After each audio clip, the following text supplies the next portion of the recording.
சென்னை மாநகராட்சி சார்பில் தூய்மை பணியாளர்களுக்கு இலவச உணவு வழங்கும் திட்டத்தை நவம்பர் 15ஆம் தேதி முதலமைச்சர் ஸ்டாலின் தொடங்கி வைக்கிறாரு.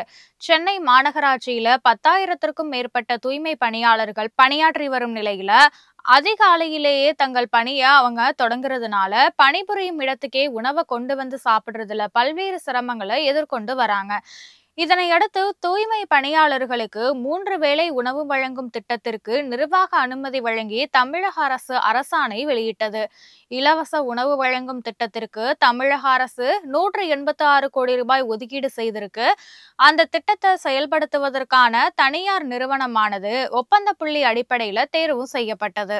காலை உணவுல இட்லி போன்றவையும், மதிய நேரத்துல ரசம், சாம்பார், கூட்டு ஆகியவையும், இரவு நேரத்துல சப்பாத்தி அல்லது ரொட்டி உள்ளிட்டவையும் அடங்கும்.